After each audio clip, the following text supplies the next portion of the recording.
So ito na nga mga kababayan. Patay tayo dyan, no? Eto si Alan Cayetano, mga kababayan. Galit na galit ang mga minority senators, no? Gigil na gigil. Pati ang mga tulfo. Nako, patay ka din mga tulfo, galit na. Mga kababayan at pinagre-resign si Cayetano. Nako. Ito po, mga kababayan. Ito po, unang ipakita ko sa inyo mga kababayan ay galing po ito sa News 5, no? News 5 po ito na article sa kanilang page na ang sabi dito, Senator Raffy hinamon si Ispy Alan. Kinundi na ni Senator Raffy Tulfo ang hindi pagpasok ng Senate majority members sa sesyon ng Senado ngayong Martes or June 2. Pinuna rin niya rin ang pagsagot ni Alan Cayetano sa issue sa Senado sa pamamagitan ng Facebook Live. Ang masakit niyan, imbis na pumasok siya rito, itong si SP Alan Cayetano, sa Facebook siya pumasok. Hinamon ko si Alan Peter Cayetano, kung matapang ka, pumunta ka dito bukas, otherwise, duwag ka. Naku mga kababayan, ayan na nga mga kababayan, gigil na gigil. Dalawang tulfo, hinamon na si Cayetano. Nako, sabi ko, eto mga kababayan, bago ko mag-play dito ng video, yung mga nagsasalita itong minority senators, no, sila Tito Sen, sila Ping, si mga tulfo, ito si Subiri, si Pangilinan, si Bam, si GB, si Lito Lapid, Risa Hontiveros, no? Bago natin ipa-view ang kanilang video ng mga nagsasalita sila, ay gusto ko magbigay ng reaksyon. Ganito kasi yan mga kababayan. Si Cayetano po kasi takot na takot. Takot na takot talaga siya mga kababayan. Kasi syempre baka nga malaki-laki yata ang lagay, di ba, ni Lustay. Malaki-laki yata ang bayad ni Lustay dito. Kasi ganito ang mangyari niyan mga kababayan. Kinakabahan po kasi sila na kapag napalitan talaga si Cayetano ay talaga namang hindi na safe si Sara. Pag napalitan si Cayetano, hindi talaga safe si Sara. Ngayon mga kababayan, syempre gagawa sila ng paraan para hindi makudita, hindi mapalitan si Cayetano, hindi sisipot. Kasi ganito yan Hindi kasi pwede mga kababayan palitan si Cayetano or ikudita si Cayetano nang wala siya. Kailangan kasi mga kababayan, magkudita sila ng meron man lang present na majority senators. Kasi hindi kasi po pwede mga kababayan na magkudita sila na wala si Alan. Kailangan kasi talaga nandun siya. Kasi bibiglain to mga kababayan, sa mga hindi nakakagets, bibiglain kasi yan. So kailangan talaga mga kababayan, nandoon si Alan Cayetano. Kasi kung wala siya doon, mga kababayan, hindi siya mapapalitan bilang Senate President. So ang ginawa niya, ganito po yan. Ganito po ang ginawa niya mga kababayan. Hayaan nyo na ang GMA News na lang ang mag-explain. Kasi kung ako pa ang mag-explain, medyo mataas-taas nga at matagal-tagal nga. So ito, pakinggan ninyo mga kababayan. May ads lang. Stronghold without. Sa hindi niya pagpapatawag ng sesyon sa Senado, inungkat ng mayorya ang mga ginawa ni Senate President Alan Peter Cayetano. Noong House Speaker pa siya. Kaugnayan ang agawan nila ni Representative Lord Alan Velasco sa liderato ng Kamara na kinailangan. Ganyan kasi ang ginawa mga kababayan ni Cayetano noon.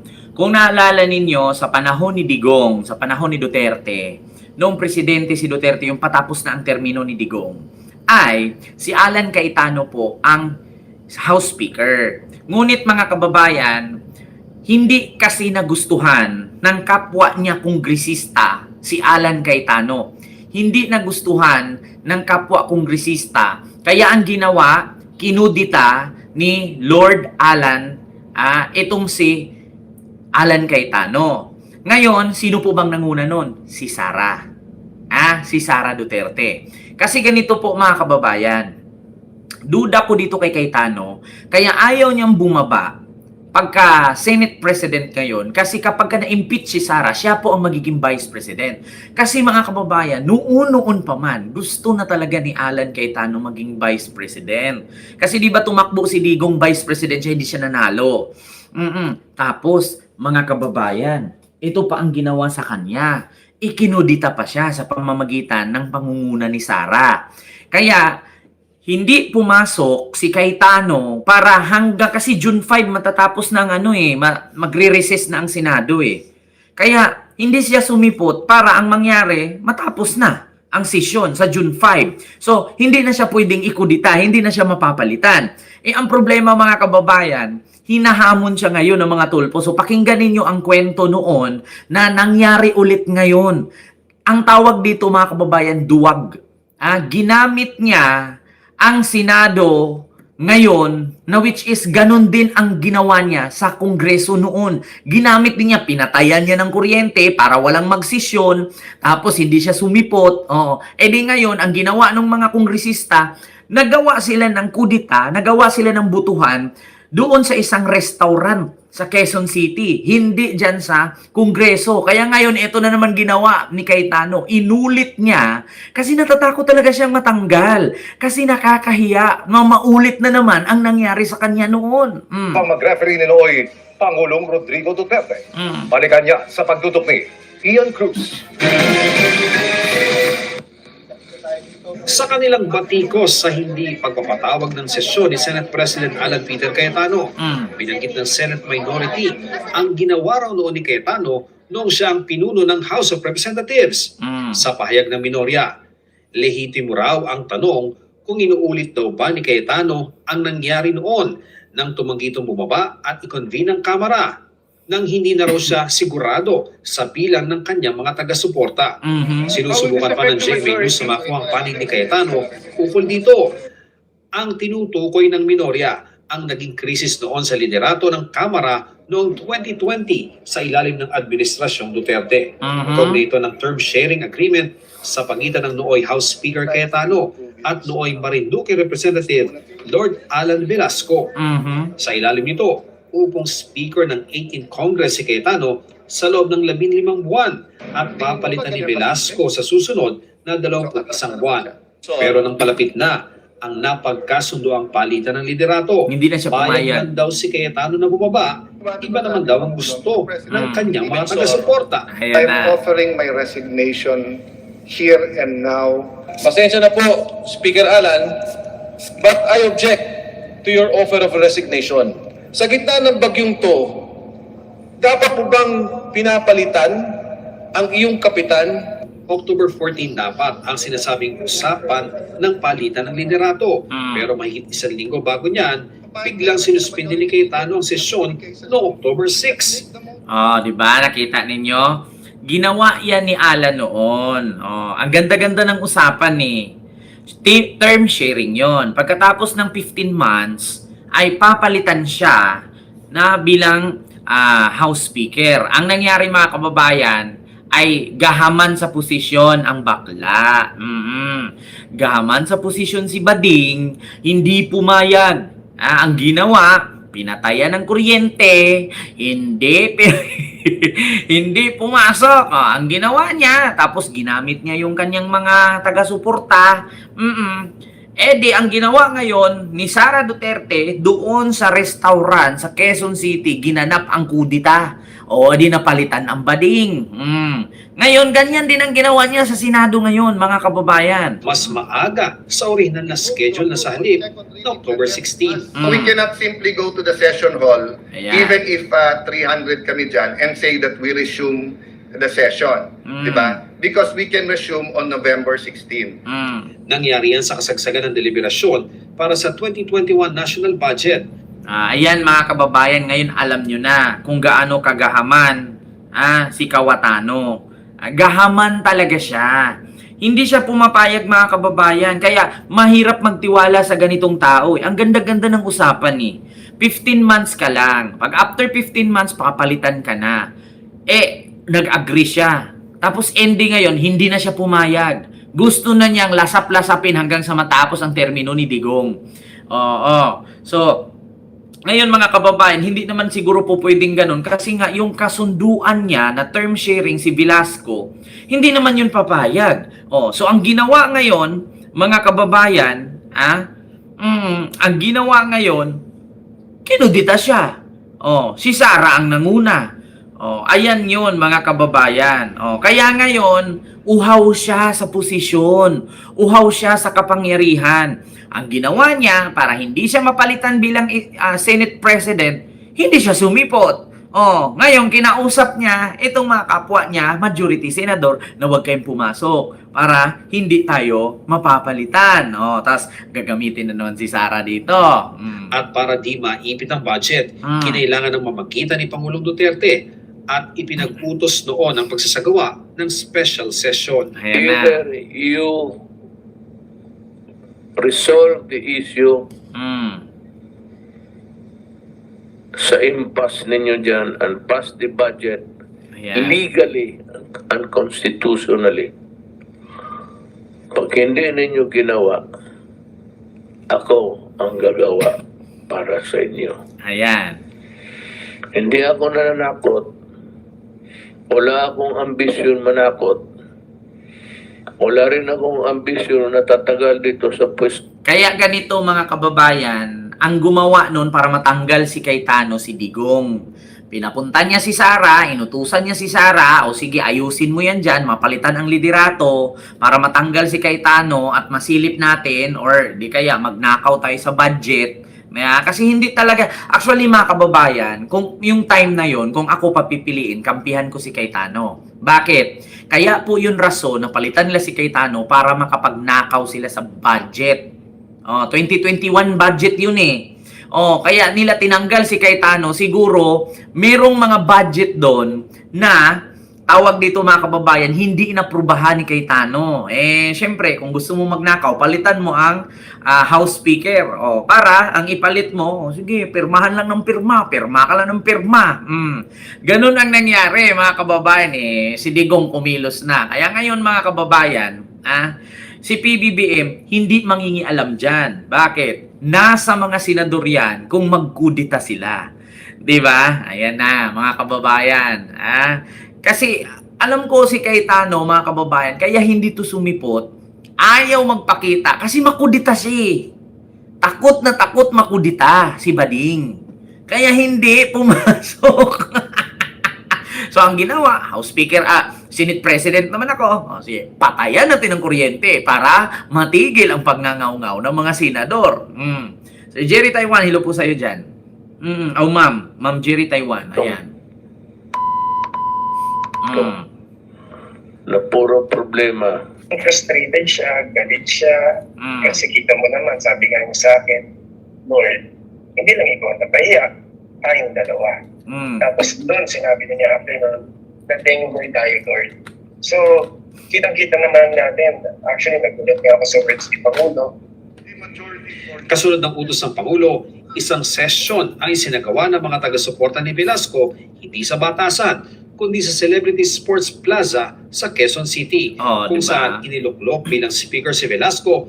I respectfully nominate Representative Lord Alan Velasco for the position of Speaker of the House of Representatives. I so move. Ako'y nagpapasalamat. So yun ang ginawa mga kababayan. Kinudita si Cayetano hindi sa Congress.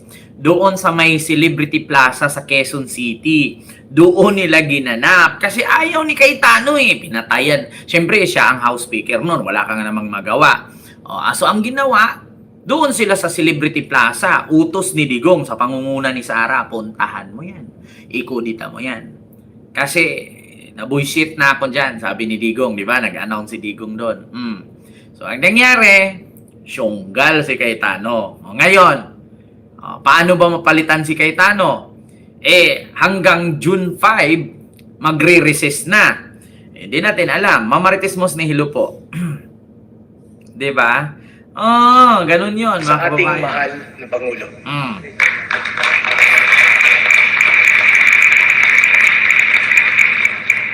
A man of his word. May isang salita. Sa mabuting halimbawa, Yan ang ginawa mga kababayan. Tinabla ni Digong si Cayetano. Kasi marami, actually mga kababayan, nung tumakbo si Digong President, nag-vice si Cayetano, di ba? Nag-vice si Cayetano, wala talagang may gusto. kay Cayetano, mga kababayan. Kaya nga hindi siya nanalo eh. Maraming mga politiko na ayaw kay Cayetano at the time. Yeah. Si Digong, biruin nyo ha, ang layo ng boto ni Cayetano noon nung nag-buy si Cayetano. Hindi man lang umabot 5 million yung boto noon. Kay Digong umabot 16 million, di ba? Kaya talaga mga kababayan, wala talagang may gusto. Kaya ngayon, asam-asam niya, tumakbo siya ulit, congressman. O naging house speaker siya kasi medyo malakas-lakas nga siya kay Digong. Nasilip siguro ni Digong na mahirap ito. Magnakaw tayo, di tayo makanakaw, haharangan ni Alan, palitan. Di ba? Ito yun ngayon mga kababayan, ang hamon, mga kababayan, ang hamon ng magkapatid na tawag dito, Tulfo. Wait lang nga mga kababayan. So, yung hamon mo, magpakita ko kung hindi ituwa. Paano mo rin sinabi, halimbawa, Senator, ikaw, maging independent ka, kung hindi, tuwag ka. You know, this is not a radio or TV program. This is not entertainment. This is the Senate of the Philippines. So we have to be more professional. Kung hindi ka lang Tulfo, at kung hindi lang Tulfo si kapatid mong si Erwin, at sinumbong ko na kayo ay Tulfo eh. Di ba? Pero ang reality is, because nandiyan kayo, because you have a strong voice, use it for the good of the country. There are also issues facing you. So you ask Joel Villanueva, you ask Jingo Estrada, you ask Chis Escudero to face it squarely. So face the issues also squarely. Huwag yung titigilan natin yung Blue Ribbon na committee and then gagawin natin personal yung lahat ng issues. There are issues facing all of us. Pati ba naman, Senator Tulfo, lahat na nung pinapay, binintang nyo sa amin. Nung panahon ni President Duterte, campaign-campaign kayo sa drug war. Ngayon naman, balita. Tapos lahat ng pinatay, sinisigyo. So, ayan, ganyan. Alam niyo mga kababayan, ganyan talaga si Cayetano. Ano siya magaling siyang mag-twist. Pero, sa madaling salita, duwag talaga siya. Alam niyo, sa totoo lang, simple lang naman yan pumasok ka. Kaya hindi siya pumapasok kasi takot siyang makudita. Ganun yun, mga kababayan. Uhaw siya sa posisyon. Uhaw siya sa posisyon, mga kababayan. Takot siyang mapalitan at baka takot din siyang masuntok ni Sara. Kasi bakit mga kababayan? Nagkaunsihan na po. Pagdating sa butuhan, para si Sara hindi ma-impeach, kulang na. Or ma-convict sa Senado, sa impeachment trial, kulang na sila. Kasi, biruin nyo, ngayon si Jinggoy nakulong na. Si Bato nagtago. Diba 13 sila. Wala na si Bato, so 12 na lang. Wala na si Jinggoy, 11 na lang. Susunod si Joel, 10 na lang. Susunod si Chis Escudero, kasi alam ko, gumagalaw na ang kaso ni Chis ngayon. No? Si Joel, next week yan, sasampahan na ng kaso yan. After mga June katapusan, makukulong na din yan. Pagka July first week, ito namang si Escudero. Hindi, si Marcoleta. Nako, after second or third week ng July, si Marcoleta, makukulong na din yan. Maniwala kayo sa akin mga kababayan. Tapos si Escudero naman, nako, mauubos sila. So ilan na lang ang bubuto kay Sara? Kaya maano sila nauunsi sila mga kababayan. Kaya ang ginawa ni Alan ngayon ay ito na lang ang ginagawa niya. Eto, pakinggan nyo. Sabi nga ni Erwin Tulfo, baka gusto maging vlogger si Cayetano. Kaya sa Facebook na lang nagla-live. pati ba naman internet at saka aircon sa akin pa rin sinisip. Baka murder pa yung kaso na yan, murder kasi pinatay ang wifi at yung kuryente. Diba? Sa kanya daw sinisisi ang pagkamatay ng aircon at ng internet. Na which is siya naman talaga kasi siya ang Senate President. Sa kanya ang mandato lahat. At sino bang tanga ang mag-utos or sino bang gumawa na patayin halamang may mga senador pa na nagjo-duty at present na sa kanilang opisina. Ganun mga kababayan, syempre yung nagpatay noon, magtatanong yun O halimbawa, mga kababayan, ganito, ang mga senador dyan na minority, nag-duty sila, present sila, nasa opisina. Pinatayan sila ng aircon, pinatayan sila ng wifi. So, syempre, magtatanong ngayon yan, sinong nag-utos na patayin? Eh, syempre, ano bang sasabihin ng pumatay? Si SP Alan po. Oh, so, tapos, ipapahayag ngayon ni Alan Cayetano, bakit sa akin nyo? Bakit sa akin nyo ibintang ang pagpatay ng aircon at wifi? Eh, siya lang naman ang may mandato kasi siya ang Senate President. Diba? So, pag inutos ng Senate President yan, walang magawa itong minority kasi siya nga ang Senate President. Oh, tapos ngayon, hinamon nga siya. Ayan na nga, mga kababayan. Galit na galit yung mga yung mga magkapatid na Tulfo at yung mga senador na patay ka din na, Alan Cayetano, ang dami mo ng kaaway, ang dami mo ng kalaban. Ito mga kababayan. Okay, ladies and gentlemen, what happened today was a clear abandonment of responsibility, a dereliction of duty, and a blatant disregard of the rules that govern this institution. Because the Senate cannot be made to stop working simply because its presiding officer refuses to leave. Under Rule 14, Section 41, the rules of the Senate President may postpone the holding of the session after consultation with the majority leader and the minority leader. That rule was violated. This is not merely a procedural lapse. It is a direct violation of the rules of the Senate and a serious disrespect for the institution and the Filipino people. Ayan na. Senate President Alan Peter Cayetano should resign as he has shown that he cannot function as the leader of the Senate anymore. Patay. Thank you. Na, mga kababayan. That is our joint statement of the SB 11, the minority. That was Sir, nag-attempt po ba kayo na kontakin si SP? Or kahit sino sa majority? Secretary yan. So sir, ano expectation tomorrow? Magkakaroon pa ba ng session or wala na? Because that's our duty. And we appeal to all our colleagues. They should attend session. It is their duty. Binabayaran tayo ng taong bayan para magtrabaho, para mag-legislate. Hindi para mag-absent lamang. At magbulakbol. Sir, nakikita niyo agenda. Paano po tomorrow last session day? Every day, ang Senate gumagastos ng 25 million sa kuryente, sa utilities, sa sweldo. Pero Ano daw? Every day, ang Senate gumagastos ng 25 million? Ano daw? Ulitin ko nga. Nakikita niyo agenda.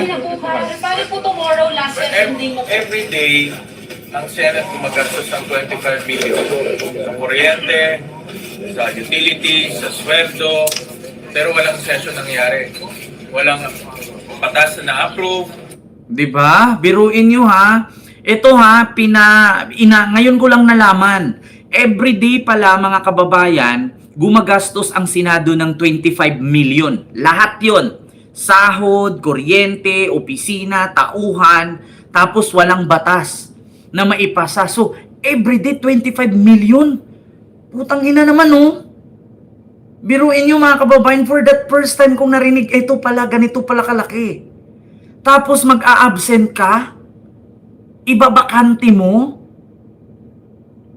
Grabe everyday. 25 million. Ganun pala yun? Hala. Ang Senate gumagastos ng 25 million sa kuryente, sa utilities, sa sweldo. Pero walang session nangyari. Walang batas na na-approve, walang resolution na approve, pati mga confirmation ng mga military personnel natin hindi na-confirm. Sayang ang bayad ng taong bayan. So sir, kung may violation sir, Dahil lamang sa isa sa mga kasamahan nila ay nakakulong o dinampot ng PNP kahapon.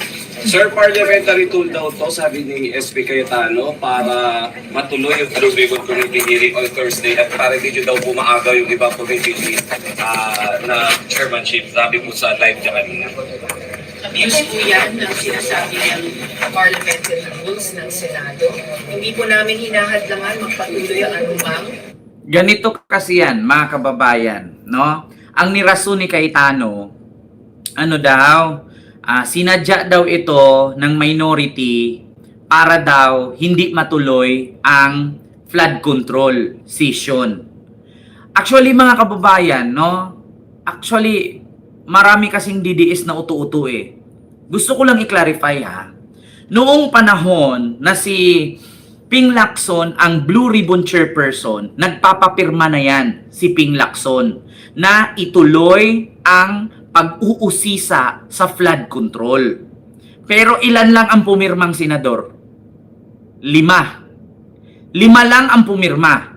So hindi pumirma ang mga majority senator or Duterte senators. Tapos ngayon ibabaliktad ni Alan para daw hindi matuloy. Sila nga yung hindi pumirma. Di ba mga kababayan, naalala ninyo? Nagpapapirma si Ping Lacson para matuloy itong sinasabing investigasyon sa flood control. Pero mga kababayan, ending, ngayon binaliktad ni Alan. Ito ba talaga ang rason, SP Alan, na natatakot malaman kung sino ang sangkot sa flood control kaya nagkakaganito ang minority or kayo? 'Di ba? Kaya nga mga kababayan, binaliktad nila eh. 'Di ba matagal nang pinapapirmahan 'yan?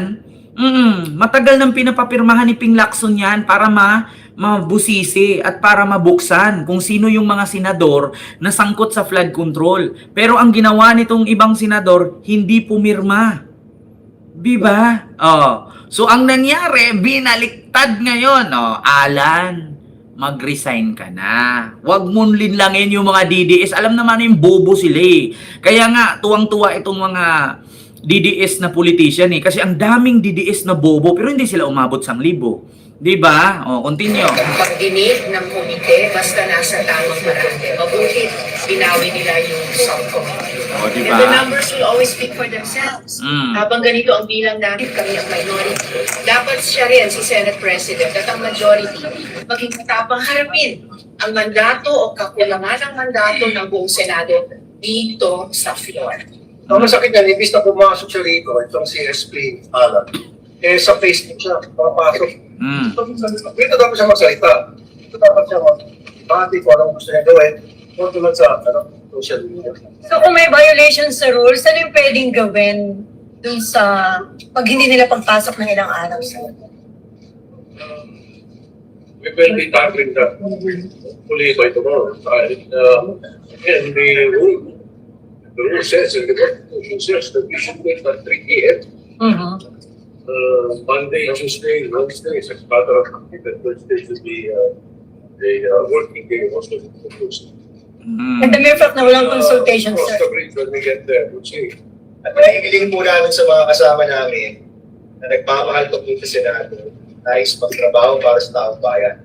Masok po bukas, makita-kita tayo dito, pwedeng pagdibatihan, kahit anong bagay, pwedeng pong pag-usapan, kahit anong bagay, dito po kami magdiskusyonan. Dahil nandito po tayo para magtrabaho. Hinihikayat po namin lahat ng kasama namin na nagmamahal pa dito po sa Senado, pumasok tayo bukas, magtrabaho tayo para sa tao. At inahabol ko si Alan Peter Cayetano. Kung matapang ka, pumunta ka rito bukas. Otherwise, block ka. Sir, if they will still not show up tomorrow, mag-adjourn ka na. Okay, Yun mga kababayan.